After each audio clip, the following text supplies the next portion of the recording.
It's as if I went to sleep for a year, and when I woke up, the world's fallen apart. There is tremendous clamor for revenge, especially in the wake of the Red Wedding. Catelyn Stark's death, Richard Madden and Una Chaplin, that moment, I knew it was coming, and it ripped me up inside. I cried. I actually shed a tear that. Yeah, I shed a tear. All the performances were extraordinary, and it was very emotional to do. It's sort of, where do you go from there? Some of the most shocking and mind-blowing scenes of the entire series come at the end of this coming season. Some very bloody confrontations. I know how important the Red Wedding is to so many fans of the show and the books, but we pick up the pieces and top it in many ways. This is definitely the most dangerous season for Tyrion. It seems like almost every episode he's in jeopardy of getting his head removed from his shoulders. Tyrion has never been faced with this much public humiliation because he usually has an answer for it. I've talked myself out of 1,000 dark corners, Podrick. I don't think I'm talking my way out of this one. He's usually center stage, and he usually is better at it than the people around him. This time around, he's left as an audience member. I'm guilty of being a dwarf. There's no boundary with her and Tyrion of inflicting emotional damage. She's quite happy to do it. You've always pitied him. Our poor little brother. He'd kill us all if he could. Tyrion and Jaime definitely have a love that Tyrion doesn't have with the other members of his family, and he helps Tyrion a great deal this season. Careful. I'm the last friend you've got. My favourite character is Bronn, Jerome Flynn. I really like Cersei because she's just a fantastic character, and even though everyone hates her, you kind of love to hate her. Jaime Lannister. He's complex. The thing that Nikolai has is this incredible charisma. He was born to play that part. Oberyn Martell is the one wild card. I would describe Oberyn as a deeply passionate person. I think that he's very, very dangerous, but he's also good. I think Oberyn's feelings for the Lannisters go beyond disdain and then to hatred. Why did you come to King's Landing, Prince Oberyn? I was invited to the royal wedding. The Lannisters aren't the only ones who pay their debts. He uses the invitation to the wedding to come and seek out what he really wants, and that is vengeance. Joffrey. Joffrey's a wee prick. Mummy's boy, a bully. He's got nice eyes. I feel like Jack, the actor, has an abundance of redeeming qualities. I feel like Joffrey, the character, less so. He's kind of always sits like squiffy on his chair. He's like always picking it at the handle, and he's like, I am the king! Joffrey, I mean, clearly the last person on Earth you would want to have any kind of power. I broke Stannis on the Blackwater. Pity you weren't there to help, Uncle. My apologies, Your Grace. I was rather busy. Busy getting captured. It's the best fun to play such a hateful or hate-inspiring character. Just to get the reaction out of someone is it's very satisfying. It's nice to, make people hate you. A royal wedding is history. The time has come for us all to contemplate our history. In terms of the challenge of the wedding, it's the entirety of it. It's the totality of a massive scene which takes up about half the episode. It was like shooting a short film in itself, actually. I was shocked by the sheer scale. I really have never seen anything like that in Game of Thrones before. I would find it very hard that I would have a wedding ceremony replicated like that again in my career. It was majestic, it was shimmering, and it just looked pristine. I think that's what Joffrey likes. He likes something ostentatious and grand. The great thing about this show is they like to put you into atmospheres and into environments that conjure up certain feelings inside of you when you're playing the scenes out. Your imagination is kind of fueled, it's all there. My throne room is a mini tropical version of a Westeros throne room. That set is unbelievable. I walked in and was like open-mouthed for a good 10 minutes. Very intimidating. And Amelia's lovely, but you kind of look up at him and it's kind of frightening. She's exploring what kind of a leader she could be. How can I rule 7 kingdoms if I can't control a single city? The cities that Dany has previously liberated are beginning to revolt because it's all well and good going in and cutting the tie and seemingly breaking people free, but if you don't leave them with any kind of a structure or any kind of a commander who shares the same morals and views as the person who liberated them, then it's a free-for-all. They can live in my new world or they can die in their old one. When the dragons were first born, they were adorable little babies and completely devoted to their mother, and they couldn't even eat without her. With each season, they grow, and with each season, they become a little bit more dangerous. And now they're at the point where they're not babies anymore. They are outgrowing the restrictions that she's placing on them. She's always feared it. I mean, for goodness sake, they're dragons. They've killed her enemies. What's going to stop them from killing anyone? Because they're dragons in a non-dragon world. They're dragons, Khaleesi. They can never be tamed. I think it's kind of a symbol of her losing control of herself and losing control of what she's doing.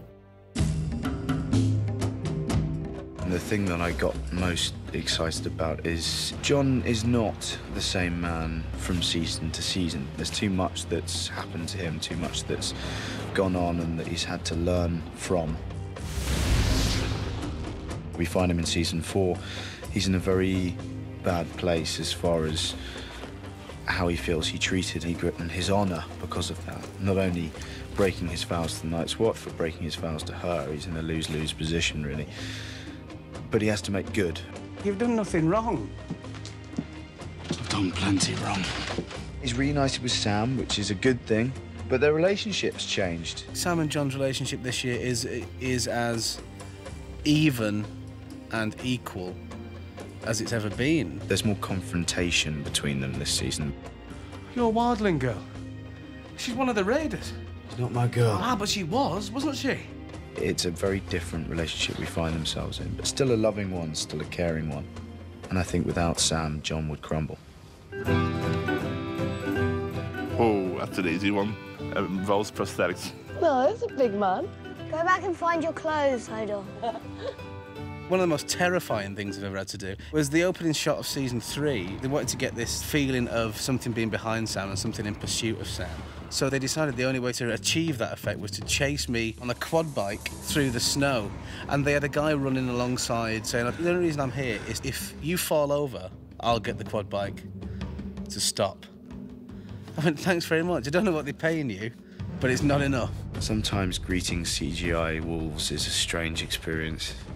It's this big green sausage dummy shoved in your face and you have to treat it as if it's your lifelong pet and love it to bits. It's very odd. The most weird thing I've had to do this season is to bite off a man's ear and spit it in his face. The first time I walked into the Castle Black set, I thought, oh my God, because until you step into it physically, when it comes out of your head and into the real world, it sends chills down your spine, really. Chopping off Theon Greyjoy's companion was probably quite OMG. When I read that, I was like, whoa, really? Every day on this show is an OMG moment, really, because there's always surprises in it. You're always in a really cool location, or you've got a great prop, or, you know, the set is incredible. The thing that's amazing about the places we shoot is you just don't know what to expect. So you turn up and you're like, wow, this is so much grander than I could have expected or could have ever imagined. The biggest OMG moment is when you think you're nearly finished and then you've got 5 hours to go. Well, Nikolai and I tried to do a dance number walking down the steps of the court. We thought it was fun. And the extras were all laughing and dancing. But the crew was really tired, and I don't think they responded. And then we just heard from the 80s, like, still rolling, reset. Whenever Maisie's around, there's usually a lot of sleepovers, and like we do a lot of knock and runs on people's hotel doors.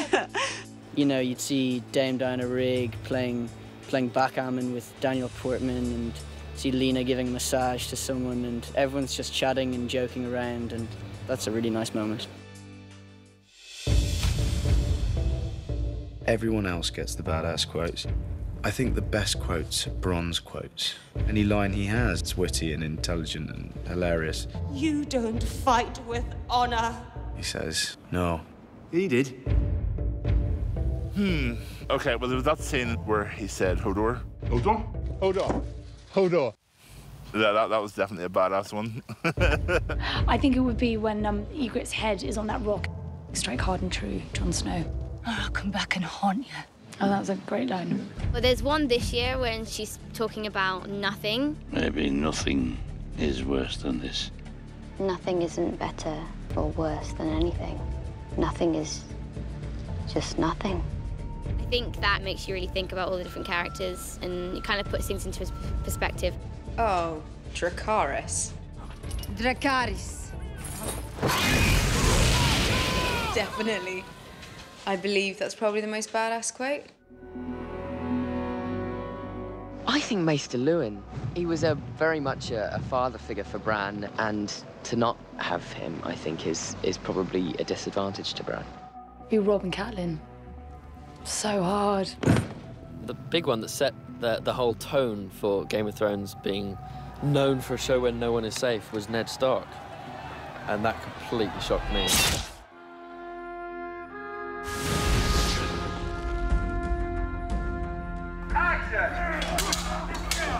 I think as in previous seasons, there's a build. I think what makes this season different is that things really get going much more quickly. It's more thrilling throughout than season 3 was. There's definitely objectively more action, and there are a whole lot of things on the production front that we've never done before.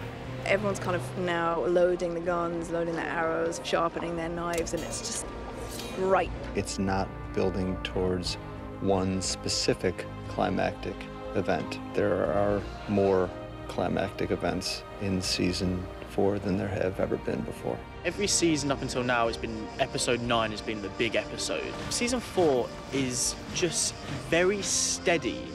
The stakes are higher throughout the season than they have been before. This season, the story just gets more intense. Some really juicy mental storylines. And it's just really exciting. The button's pressed and the accelerator is firmly to the floor here. There's a lot of action. The good guys are coming back this year, and that's nice to see. Yeah, we're making a stand. We hope people, when they come out of the season, will feel that the impact of the season as a whole would be even greater than the impact of the previous season. There are so many quality shows on television that I love and admire, but I don't think there's one with the scale of Game of Thrones in terms of the size of the cast, in terms of number of countries we shoot in, and you know, who else has dragons, really?